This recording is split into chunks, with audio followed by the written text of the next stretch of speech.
kura se du ba bia ne ya chia kwa komobi fa fam kakra da be na ye mra na ma ye sen gokotokore ha si kotokofo lusu kura no na ni je wo krum se ye lusa ye fair obi ate ne ho ase tina nka Ghana football ye wani je but ruling you kan minua lawyer Osei Kwadwo Ado I say Ado ye din omo ya ye no bibia o Anim mama fa kwadi so na menchia me ya traditionalist nti se wo obi close menchia nkran ahemfo nyina se bedi homo no enkere 30 day they say na ban na buy na se ba yi nti se yetimi ewoso ye ho kakra na fe menchia mea Diana PC Osaje Force ade Dr. Ajima Badu the second on na trankunya any wo bibia any watie fo nyina ani me body we tofa ketuwa bi okay pen for be say onipa odi bonia ni nyankopɔ na yi ni nyansa ato na tiko enya kiti ye yitu watiko no de akoto to nyeso nti wunya kwa na ndwene na se lawyer ni pa na ye we ya ye dinkan asem ne se Ghana ana wiase so bia ka say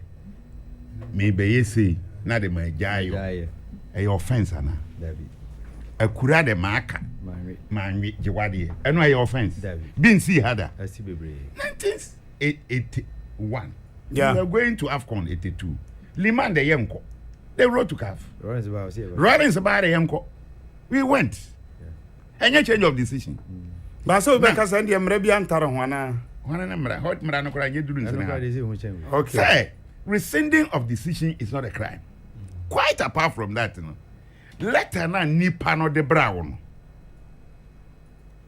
the page 1 of their decision o kan ya are ye kanema what by the way you ma be no Kobe Jones and then late no punishment the management and directors of Fire Rangers Football Club have resolved to withdraw from all GFA competitions, including the Division 1 Zone 3 League and the FA Cup with immediate effect. Yes. Consider the club defunct from henceforth. We thank for your cooperation. Sporting regard, Hamid Saka, Administrative and Operations Manager. Thank you. Okay. 2 things. Withdrawal. Any defunct.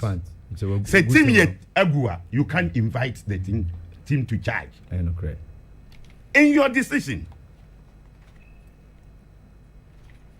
page 5, paragraph 9. Mama Kanama. We dare say that after considering the full content of the statement of defense of Fire Rangers FC carefully, this committee finds no trace whatsoever of the board resolution or any statement on the club on the defunct position of the club. They don't find any resolution per the board's communication. Yes. The club rather used words to the effect that in the minds of the club had already withdrawn but wishes to change their mind by rescinding the withdrawn position because of the effect of other clubs and the league. Thank you. First letter, at the withdrawal, any rescind. Defunct. Then this paragraph is telling us, you didn't find any resolution. How do you find a resolution? Where, when is a resolution prepared? Everybody, Obia wako school da, our munya bono for, nim say, company biano, management, and as a board is here. The resolution taken is contained in the minutes. Board minutes. Yeah. Yes. Have they asked for the minutes of that meeting? No. Where they resolved, say ye jaibo, ye defunct. Na ye jaibo no withdraw no. Did they have any resolution from them? No. Any major decision taken by any board of any company by resolution. If you are going to even open an account in the bank, you will send a resolution. Your meeting minutes you prepare and you send it there. Yeah. So this major decision, I will take it here. No? It might be by resolution. So if you want it, you call for the minutes. You didn't do that.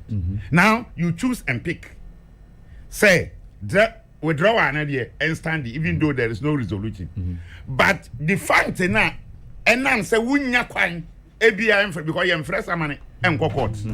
Open pana. So be a defense in the future opportunity. Yes. So how can you reason like this?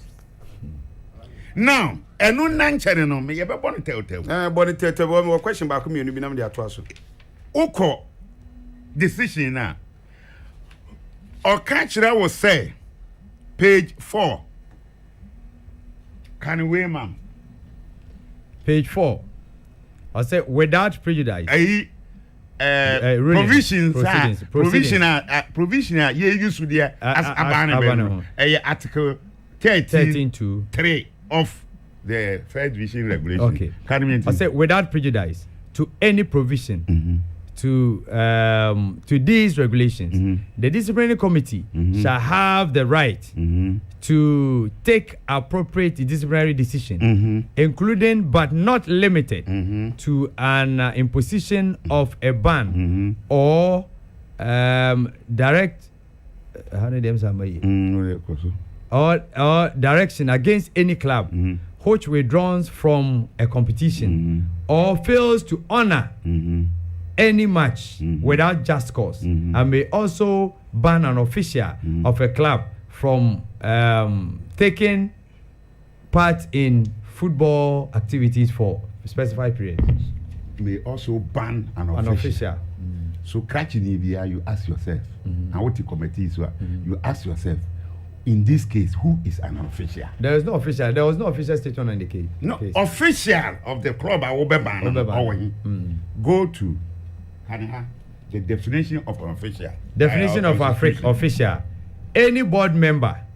Any board member. Including the members of the executive council. Thank you. Committee member. Yes. Referee. An assistant referee. Coach. Trainer. Or and any other person responsible for technical, medical, and administrative matters in FIFA. A confederation, an association, a league, or a club, as well as any other persons obliged to comply with the FIFA statutes, except players and intermediaries. Thank you very much. Did you hear shareholder there? David. Say, now, me contempa, because you're going to tell. Go to the last page, then read the decision 2C.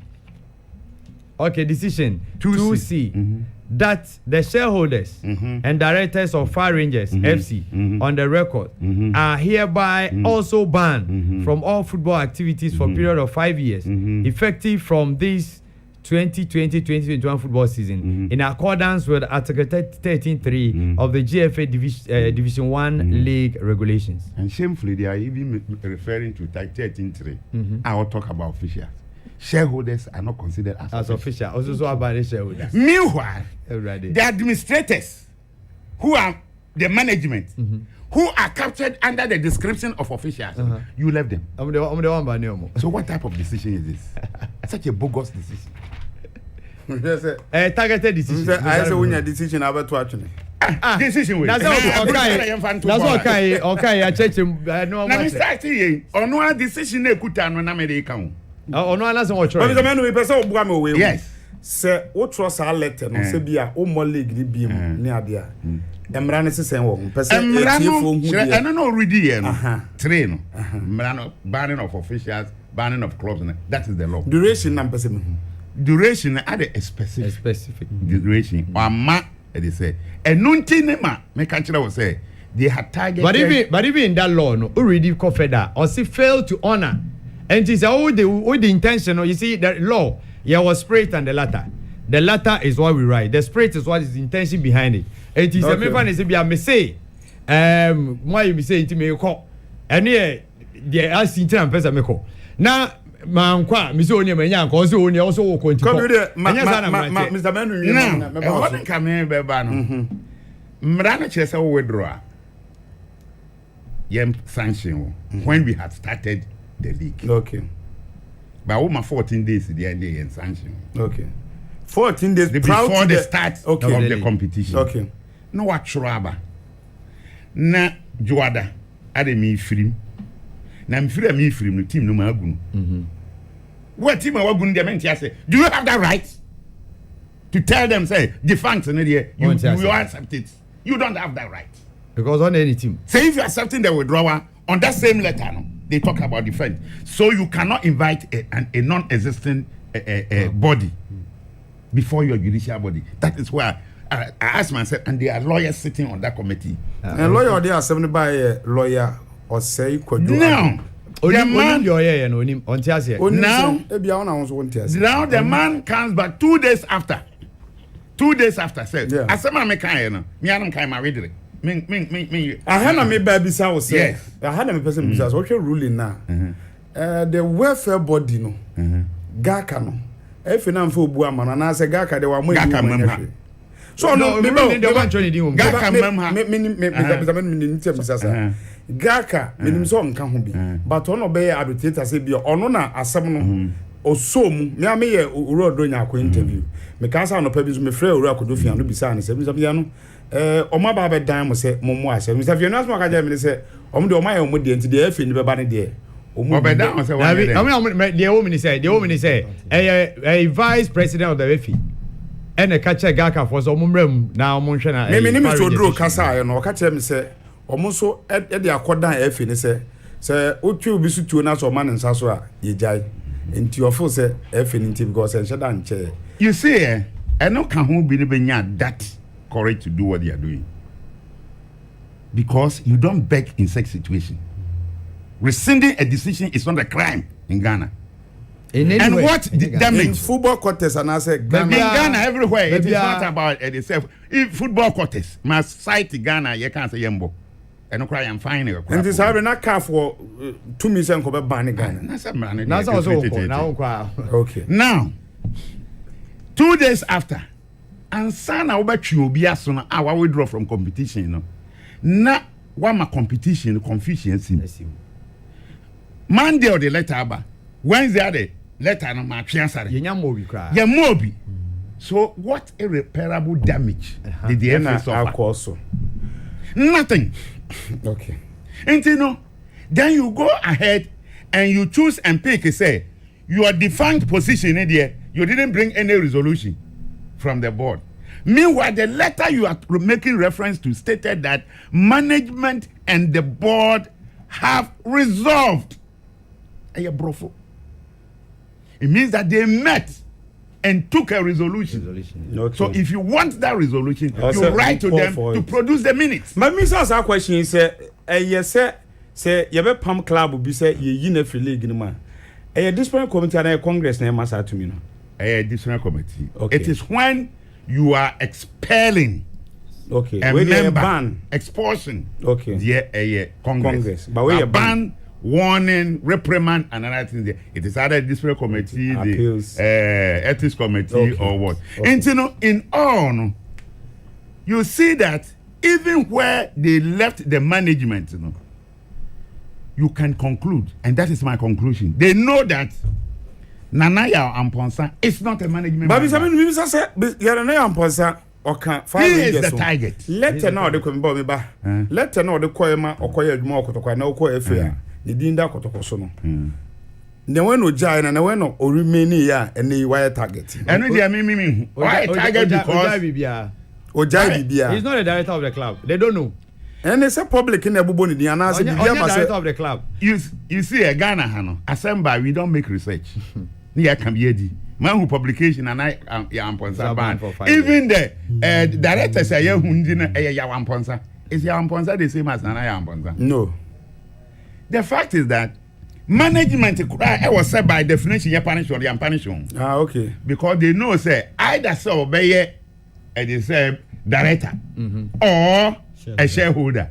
And a shareholder no definition of an official how can you behave like this? Mr. Banu, me were guest back who are Mano so Mamma so Messiah. na ono so mfa na adwenkyere kakra emra na ye monitor to na ye befa course kakra. Hello Dan. Hello Anim. The asu achi ni o.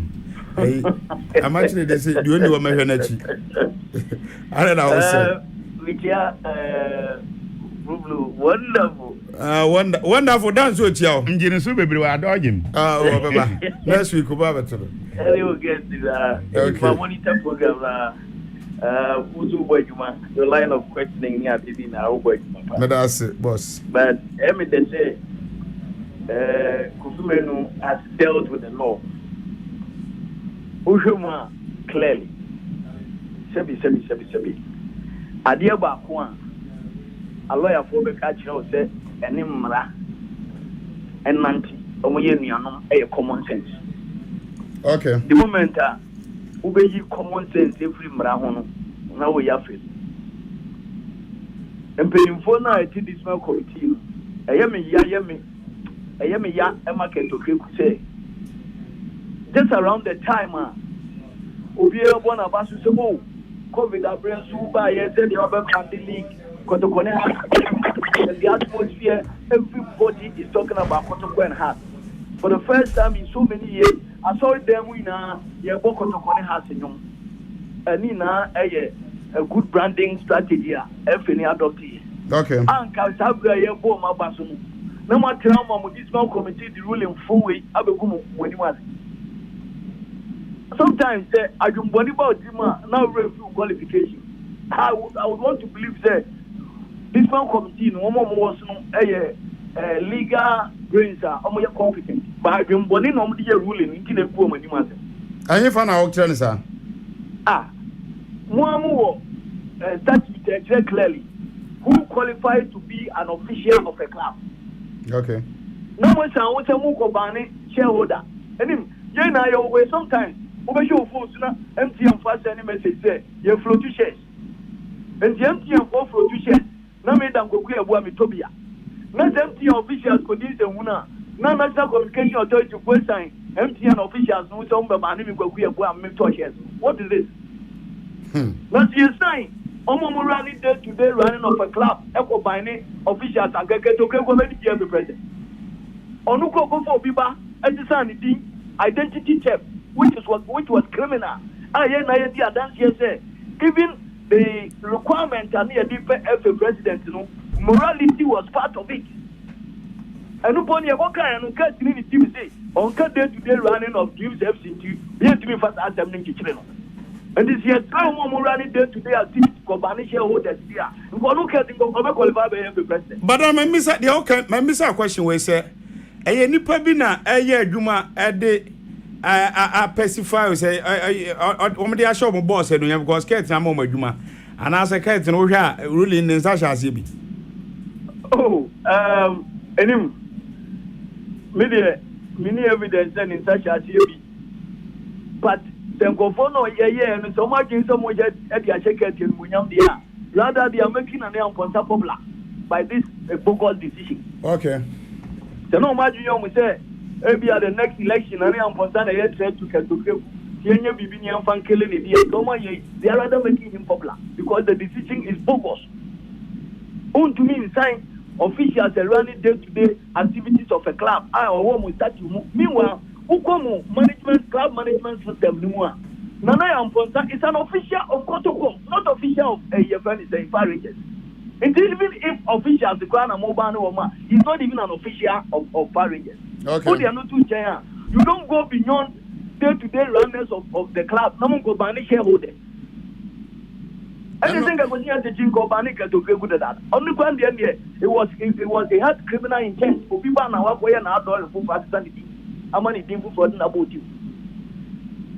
And at the end of the year, honestly, a backfire, and it has come at a very long time. Obiafi said, "Get to Cape administration help Wama League in a course I have one about nobody way, very poor PR on the Ababen." And then let's look at the repercussions of this decision on potential sponsors.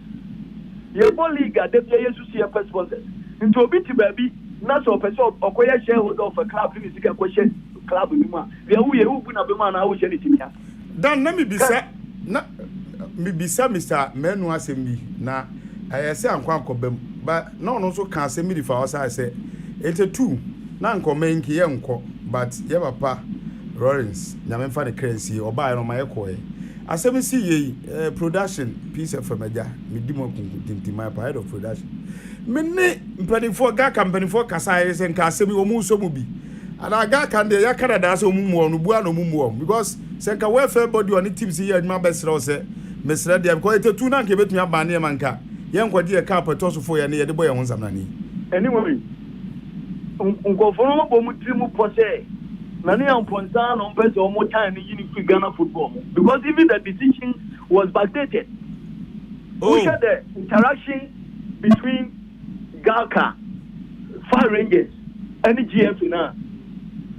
On the 8th, and Galka, Emma, F letter, a copy F, Emma, Fire Rangers letter there.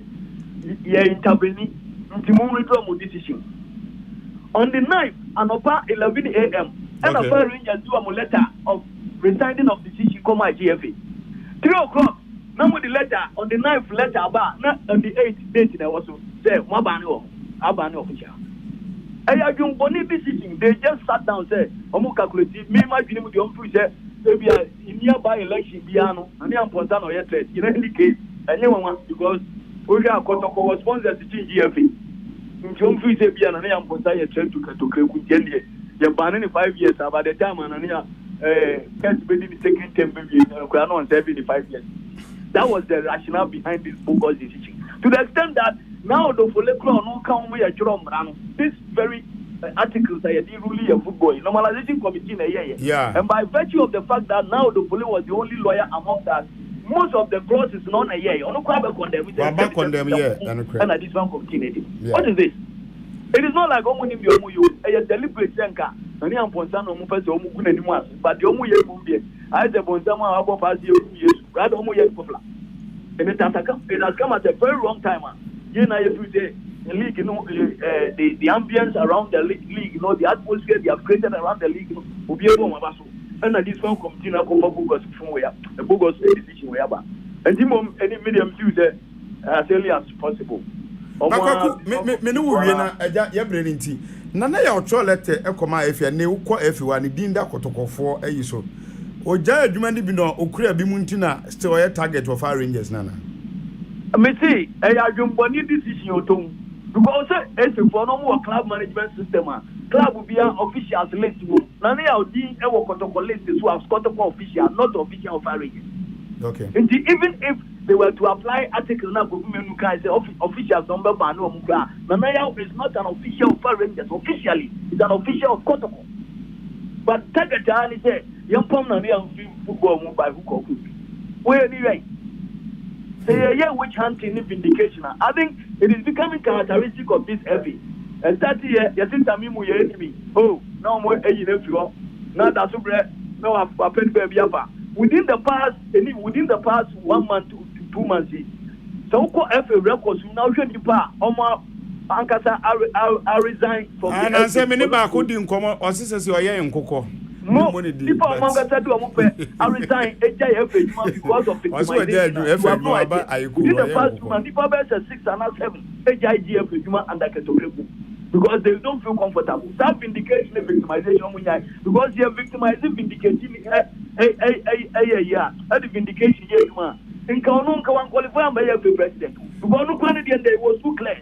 Say who there we law no class in China. Morality was a criterion. The Nippon every president it should be of high moral standard.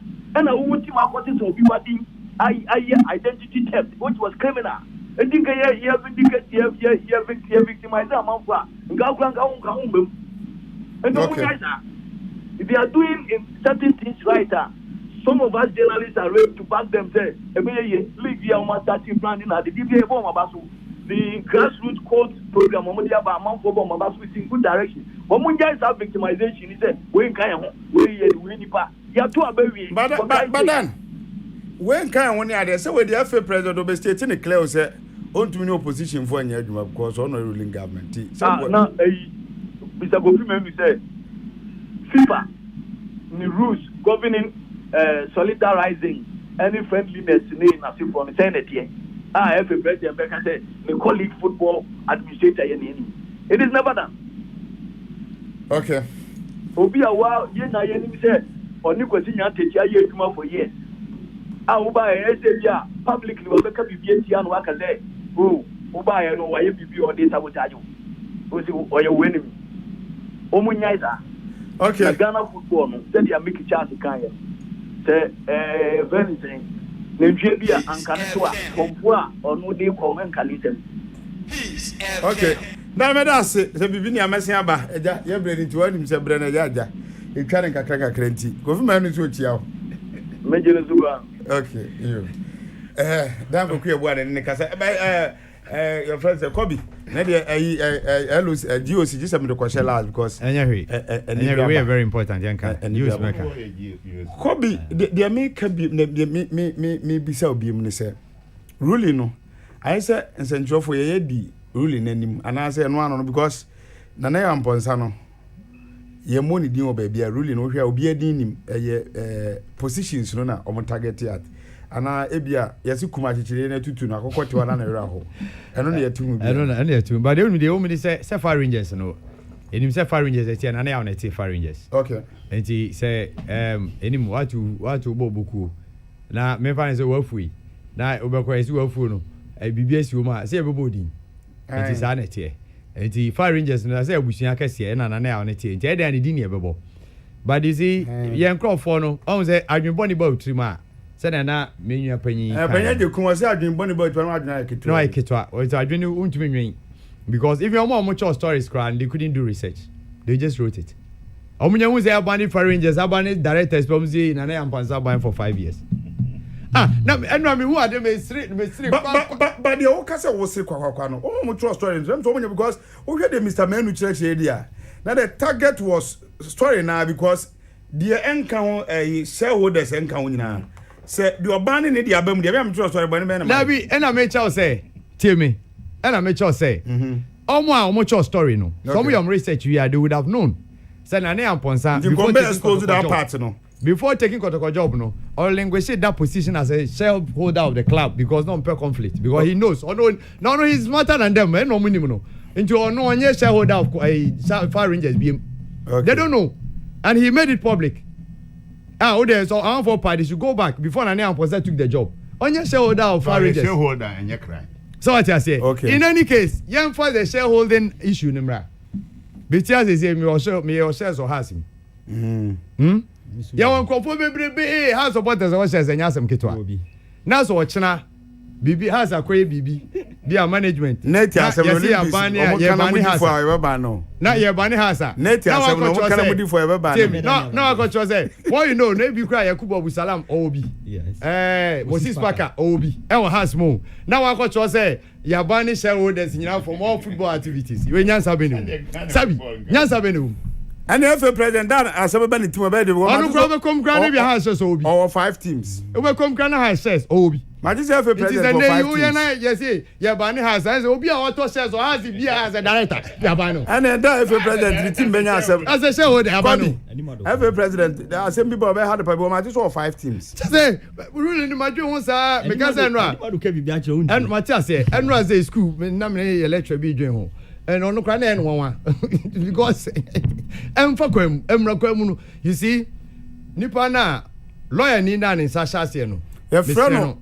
Or say Kwadwo Ado Mr. No our professional integrity I don't know when he say no one did do Utimi our professional integrity so we are so on as a biasness eba wa kwan mu a you don't think when the professional now they are two baby I feel we are just layman because ruling no far arrow we dey can say a year bi abekwa so for bi obi gigi no so ya me so for betu nche no wa ro no coach ebi no sa really na status na Kofi Manu ma me kan no say o kan na hwe o de tom really no anti him for pa na FIFA mram ya cho say e ban shareholder FIFA mram him for emra na fe na FIFA for be ya na emra fe na FIFA for be say shareholder na Arsenal I England munim ni shareholders Stan Kroenke majority shareholder munim shareholders your friend is saying Real Madrid munim shareholders Manchester Real Madrid or moto aba na ya president munim shareholders It is a nay. Some show they say no more other businesses so football omoye. Into Vegas or ban from football related activity. It doesn't make sense. It doesn't make sense. Okay. So I say minim amama mezana na I feel no mezana na a threat pa market. Okay. No, it's serious. Unim say eh asem we aka minim mezana na a threat market. Because obi already really be say the target is Nanaya. And now pa ya papa na se yenu apan kwabra ebo aka se enye sumasem se ket ene Nanaya at loggerheads. Enye sumasem. Now, Nana can't log ahead, Neffy. They only contested the election. Yes, log ahead, baby. Yes, we be knowing someone. Hey, sir. Yes, we be knowing so you mum Colandi actually. Yeah, Papa, so Nibaton. And I miss me back, could be all Miss Winton Cow. I say, you say a campaign. I was supposed to so, I found there. And I say, it's our pettiness, it's animal or the cat. I'm sorry. About to also the MCU. Omo amukonya ne amanfo anadwodi koye yi na wo de ahayo kwan na na mesida na maso yemrem na mimisa se Far Rangers so omo anya abotra na any me that say 2 matches before we them so omo share dreams ono aketi team FA Cup omo yi 4-2 on penalties no mudi yi omo fi me kai pa am say the next league match na ekofa say buy ya yetete sansensem ne ade no omo so lete no abotra mmemu ana say any me that say maminchia yetiefo nyana minchia St Philip's Enterprise was say on any workers ni na tare papa fafie and so Kimpon Ash Gold Mineral Water Cappuccino yechia won so na Nelly's phones I was say me Kimpon bus na academy bus na academy auto 20 aba anema me mehu bus no wa mehu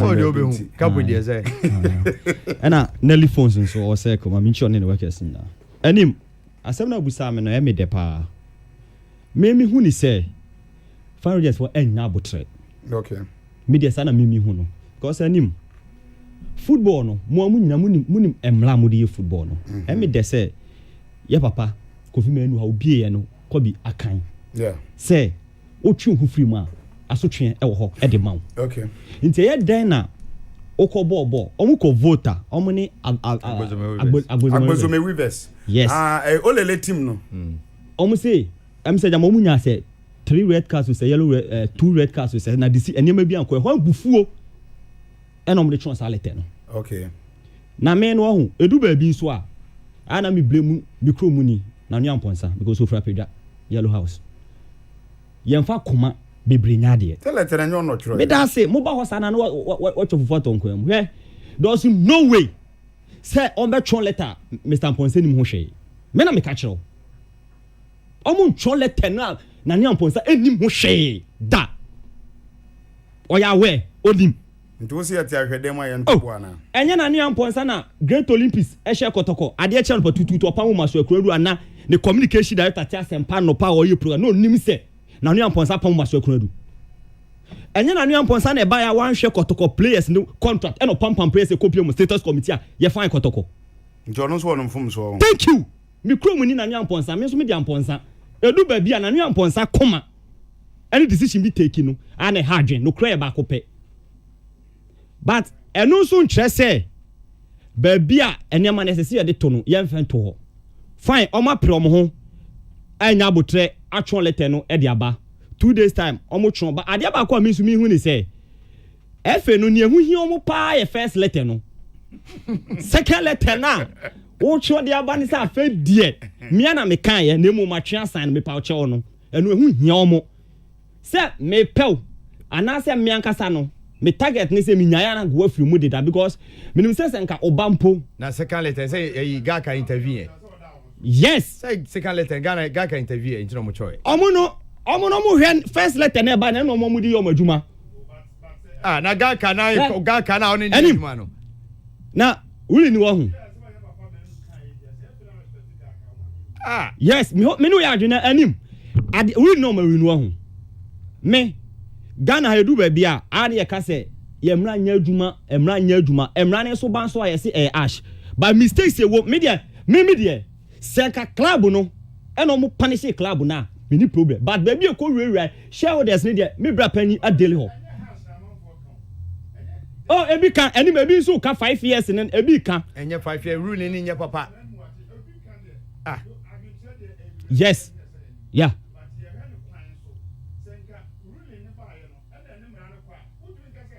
Because enim share zone 3 ho na zone 3 ho no Amidas eja league no omo so Amidas mobi mu no points no omo titi free mu me bo a adenti na we mu de ne de omo si points no omo titi free na obi a enka no ni bebo bia ya de 3 points be ma 3 goals adenti a omo kululu bi wa de because one near other first our division 1 ho no or share Far Rangers home and away was just 6 points. It is almost free man. Temayu back on that first. Temayu echo honey and a draw. The time match no more. It is almost 6 points in free mupe. Temayu back on that first in Tiani Yante. Argentina Midasi Diani dear. Oma titi free mu. Oma Casa Midasi Diano. One in Bebo Yama 3 points. No more titi free mu. Na besi na Midasi Diani dear. Features no ho. Mr. Menu. Asa Maso Masabo, Emran is saying.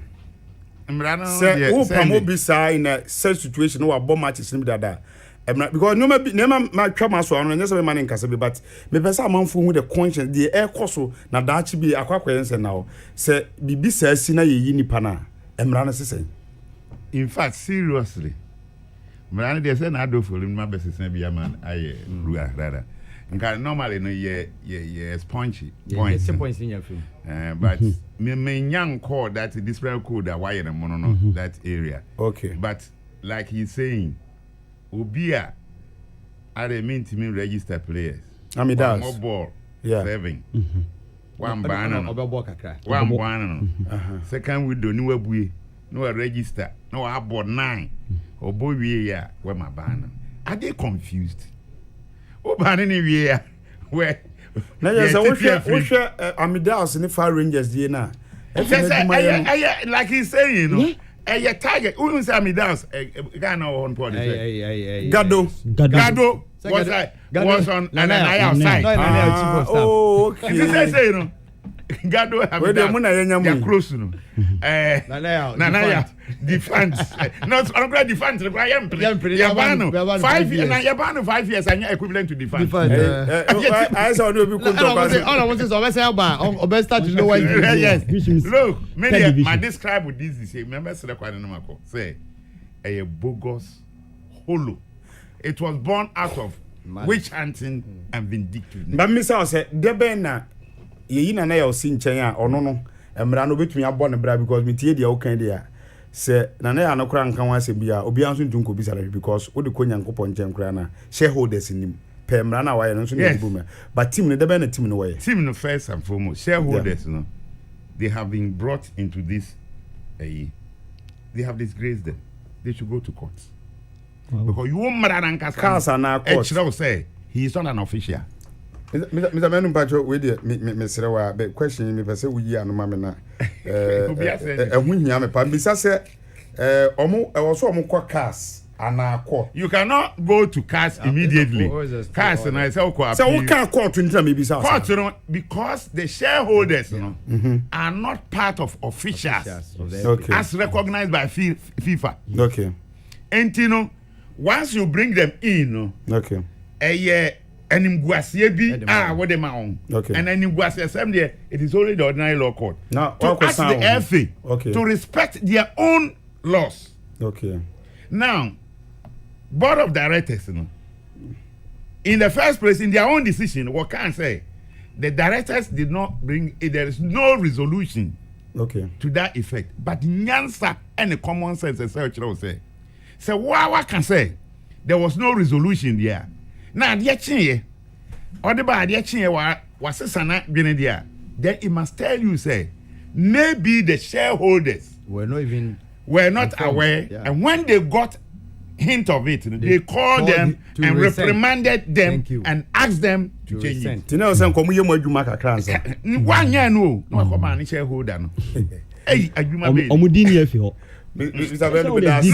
no, shareholders. Yes. Shareholders, Benny Upper be a part of the FA. Yet the Udini shareholders, the man can say, Article 13. Admission. Any legal person wishing to become a member of GFA shall apply in writing only to the General Secretary. 2. The application must be accompanied by the following mandatory document. A copy of its incorporation documents duly filled with the company's registry and the names of its shareholders and percentage ownership of each shareholder. And in application to be part of it is only shareholder they talk about. Okay, let me be say in that case, so be free man, mobile and then and as a from so bema more that is why they free muno. Okay. Abia shareholders and Benebe apply to be part. Okay. And they have signed an agreement with the FA said they will take part in all competitions. Okay. And to say I'm on management, someone shall so my no more take that decision, which is against the dictates of these provisions, then go back and withdraw. So what they have to do, and they say you warn them and say next time. And again, even the harsh punishment, even in court, so Obi, we a first offender. They are very lenient. Yeah, more lenient. Yeah. Oh, okay. Yeah. Okay. Medasi misamenu. Medasi pa na we dey yedasi. Say yehia una. Ye to nsafro na obai. Medasi. Say there. Ko kuni nko ya ha no. Oh. Yeah, say the mama fie. Say me ya panyini nti oba. Say say ba ojane na go. Ojane na go say ntwantwene. Be popa na wa twane to kakra. You very yedasi. You very afa course kakra baso. So obi before from to us na fe me nko me Olympic Games ehia me pa because ani medasi na me ba na me hu de ekosi here. That be here na ja yemfa course ne kakra. Disciplinary committee Fire Rangers decision ba me pese bi bu so mo say Great Olympics any has the another ho eden. Ebi no mo hwehwe mo wie. Se ho. Se nhwehwe se nye Ghana. Fire Rangers na nipa nyina wo nsem nyina wo Ghana ba has and just Enim. I don't say odu ayimo mana. Me I'm not holding brief for them. But omu wie ye ne de. They must make me aka say ho say e bia man ka say. For how many weeks in here? On the 6th I am bobo. This e bia. Because this me no nyina tie ye ni ma de kunjo mo mfa ma e. Media na me tete ni say. Enka Tuesday no keba. E dey na delay. What you want ya no? Me say na me tete. Me say Tuesday no nka e dey na dia ni delay. Yen pa metu ni maka obia say has yakuta 3 points. Ya twemu 3 points intinu. Ye be ye kululu bi. Ye here 2 points no. Now what dey asem na you ruling in my also nya 2 points. Oh, why? Oh my. Tuesday no what you say? Me best in Great Olympics I used to play and the ball na. I know say asem na won ho ntia. No petition no mo try some petition na te dia na te say go do ne bobo. Olympics ntumi ga so be di bim by force. Ye nim say mra ye de nim. Say dam krojen. Player no 90s ni Ghana. You band share with us, man. Oh, man, wait my band share with them. But me kwa team crow me crow machima pe Ghana. Wa band share with them. Kobi. Yeah, ehun hia eno man pani ene GOC fo hia oja omo kwan kama ede nkranhye ne ade ema omo ede nyame ase ahobo no so far team no ekopiem so omo ko training no say omo panya ja kwan yede na se audience ode my panyim for ene boxers no ene athletes ayeko okay na wasan so ase nkran say omo ko no omo ko him Ghana franca na yensum yenyi medal fam round say in the history of Olympics emenda ajemi ensape football for ajibako na fairness and boxing for ajimi no amai and we are hoping so mo quiz so mo be bi aba kan wa abamai and ye dimpa e bona eta omachi ohwe ya athletes na zamatinum the omo ye no e kire say ye pion mo ka on betumi aya identity impa e say omo kwa ye training be ye fan say be na ochu be mienu komiensa ansa no mako games village so at least in the omo train o US and one be sure more ho enti sana nhyɛ in terms of so far no ye be boy sponsors about so ye be what Toyota Ghana ye be boy Trillion Ghana Limited omo ye Vietnam mineral water and afi ye be boy ash foam omo so dey ash foam papa ba ye da omo ase any other sponsors are omo boy yen ne yakopie mu nyina nyame nhyira wo omo any de omo so aya boy yen afi yen kwa homa no so kakra na jadachi focus kakra be ne den ye ne etifo ya ne di dwumenti yen ko ahoma no so kakra mpacha wo ba tawu na ebre no hello Coach Abraham in Kansas, you do not from a Purugu Chakapama. I'm a mentia Kempon Ice Coach Mineral Water. I think the Brennan Maka. I'm a Memphis Aquania is now a team no so Olympic Games. Okay. Yeah, we see among the best among corner medals, among fan bears. Coming to the issue, I think actually the best Ghana Football Association, I'm the disciplinary committee, among na among to prepare, among prepare yambra. In the league, I kono, I kama. Say next year, Crano, you have a chance to make your sponsorship degree. If you want to Tony, I'm a league, and you kama. That's it. Nadia Brilliant Jaban Wabonito, no Biswa baby. Hello. I don't know. Over my sir. Yamiadon as well. The chairman of the chairman. You'll be a Joso. Master, my guy, I swear, I'm not pension. Also, I think. The job you're not pension. So, I need to answer. Exactly, the pension was a Baniaka. Why are you want to if you're a pension payment? Mate. Oh, anyway. Yes. The American, and some of them what can you yeah. Yeah, I walk on team, so no. In fact, they may go a Kosayana, a Triatic. Kind of football is too much. Jamaica said, if you be Yakumano, I will say, Yamaya Kumano, Tampanoco, Lucacra. Okay, Medasi. Tampanoco Hike, everyone, Wakoya, even at you are saying, we have full and a banner for the cancer. Medasi, a gentleman, because the other topic you went to. Hello. Yes, sir. I live in a boat today. Yamiad Moon as well. One I'm in a experience. Experience in a county and I'm sure I do for Australia and I do daughter. I say, what you program not my mission what to do now, Master Michelle Pa. Now, many of the Americans say, oh, if you baby, I said you have to follow or move far and you will come and the cat, the cow. Your best says, somebody, the Kiaboli, every follow. And Kadiaga Montana says, I got very much there, boy. Your Korean sponsor, I'm a mother sponsor league, and look at Kayat can up with the mama. About some accounts, and also Ediamra, then you consecutive to Mesa 2 years ago. No, what then you be the question that they consecutive to Mesa to study a chrono, and look at Bano. You know, Timmy, they got Division 1. I'm also back. Now, I can all transfer bank. I need the more officer. I got 4 years. All for some 4 years. Now, Uncle Banning the 5 years. I did you broke. The mere Ponsadia Bono, the Amo. Or I'm with me by your company. I go to go. Small supporter, Nindako. Banning to the bar. Every it's a million type of palm, and you remember the get me by every point to me, Banning, supporter Nindako. William is going to go to so yes, in my chair. That's what we say. Oh, Cassania never phone, of course. I would tell them. I went to a hello. Hey, champion match. The champion match. But it's on a brilliant name. Kempo Academy now, St. Posoti. And him, you can make up if you have a contract of Kukusai. When you're Bema, so yeah, this prime committee when you get. Oh, but I didn't put to stop here. Okay. And you mean